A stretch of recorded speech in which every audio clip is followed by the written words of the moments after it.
Hi, I'd like to welcome everyone to the CL11 X-ray Lab lecture part that's going to be used in conjunction with the actual lab that you have over at the BCC campus and the NYPH campus. My name is Mr. Livingston. I teach over at the NYPH campus and I'll be hosting this little series. First, we'll start with the hand anatomy review, which we need to know prior to taking the hand X-ray. We'll see here that the hand consists of a total of 27 bones and it consists of 14 phalanges. As we can see, we have distal phalanges, 5 of them. We only have 4 intermediate phalanges, basically to 5. And you have 5 proximal phalanges. Please keep a note that the thumb is always going to be number 1. Second one, the pointer finger is going to be number 2. The third, middle finger is number 3. Ring finger is 4th, and the pinky is number 5. You have 5 metacarpals, and you have 8 carpal bones.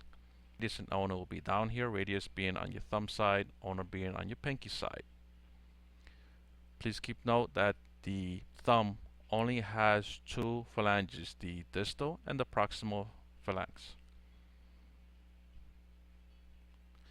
Terms you need to know for the hand are MCP, metacarpal phalangeal joints, which is basically your knuckles, interphalangeal joints, which are basically the joints on your fingers, the dorsum or the back of the hand called the posterior side, palmar surface is where you have your palm lines, pronation versus supination. Pronation, if you had your hand on the table, would be the hand down. Supination would be the hand up. Radial deviation and ulnar flexion in the next lecture. Perpendicular and parallel. Perpendicular means at 90 degrees. Parallel means within the same lines. We'll need to know something called SID, which is source image distance, which is the distance from the focal spot on your X-ray tube to the image receptor. We will be using a 10 by 12 image receptor, also known as cassette. I'm going to use the term CR, which is also our central ray, is exactly where our beam is going to. And we're going to be using a left and a right marker to identify the anatomy in question. There are 3 basic radiographic views of the hand that we need to know. They are the posterior anterior, PA. Once again, the beam is coming in through the back of the hand and exiting the front of the hand, palmar surface. The oblique view, which is when we put the hand at a 45-degree angle. And the lateral view, where our hand will be perpendicular to the image receptor, almost like a karate chop. Please keep in mind that all views are performed tabletop. Of course, when we call our patient, we'll make sure that we're going to have the correct patient's name and date of birth. We also have the correct side that's being radiographed. Please keep in mind that you have to remove all jewelry, including watches, bracelets, and rings from the affected area. Also, female patients that are within childbearing age need to have their pregnancy status verified.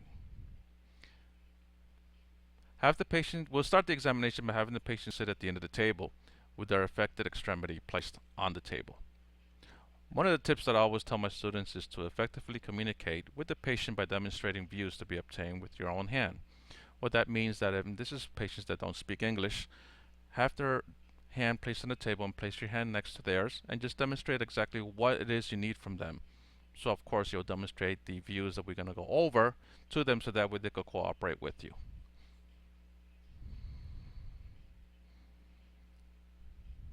For the PA hand, we're going to see the patient at the end of the radiographic table, as you can see in this picture. We're going to measure the hand using a caliper. Of course, we're going to place a lead shield on our patient. Please don't forget this. First year students always forget this.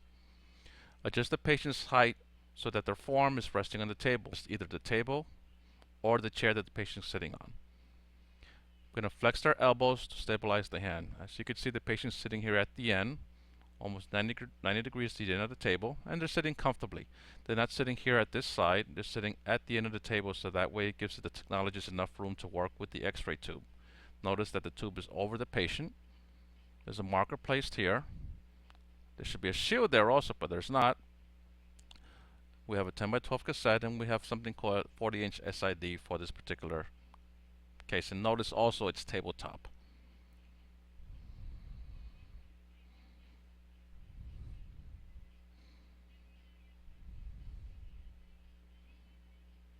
Okay, just loading. Okay, PA hand. We're going to place the hand on the Palmer 12 cassette. Now, Melrose goes over this long, protracted statement saying, adjust the MCP so that the long axis of the cassette is parallel with the long axis of the hand and forearm. What that basically means is just placing the cassette lengthwise. We're going to center the cassette to the metacarpophalangeal area, and we're going to put it basically centered to our third MCP. Once again, the first one is your thumb, second one is your pointer finger, third is your middle finger. We're going to use a 40-inch SID. We're going to column it appropriately to include all of the distal phalanges here, and we're going to include some of the radius and ulna, and we have to make sure we also include the carpal bones. Very important. We're going to column it appropriately and use a correct marker. In this case, it's the right marker. Just take inventory of what you're looking at there. For the oblique hand, basically from the PA position, we're going to lift the hand up, put it away, put a new image receptor or cassette underneath the patient, center the cassette to the middle of the hand, sort of where the metacarpophalangeal joints are at, and from the PA position that they have their hand on top, that we're going to basically bring the thumb up so that the MCPs are at 45-degree angle to the image receptor. We're going to have the CR perpendicular to the third MCP, column it appropriately, and place the correct marker within the light field.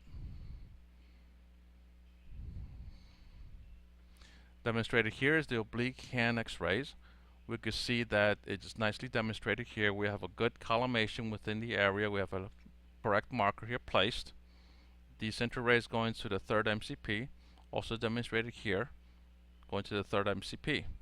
Try to keep the fingers nice and straight as possible to avoid foreshortening of the fingers.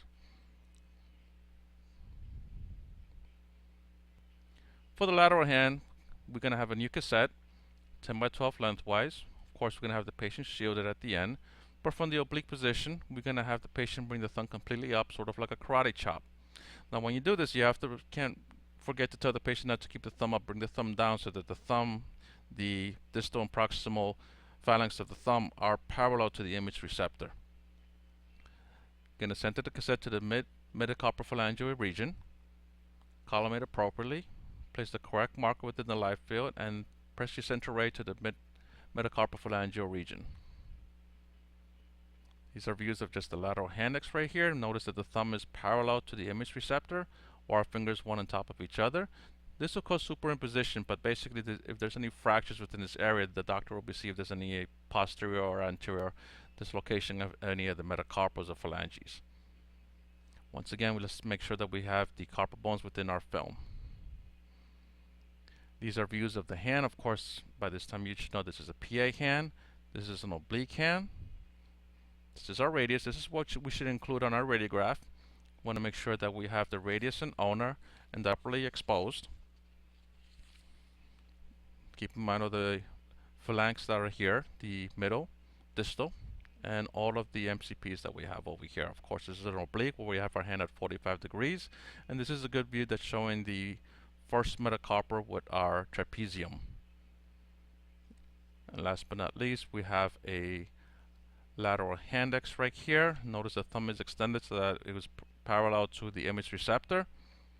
We have a good view of all our metacarpals superimposed on top of each other, and we're also including the carpal bone. And that ends our lecture here.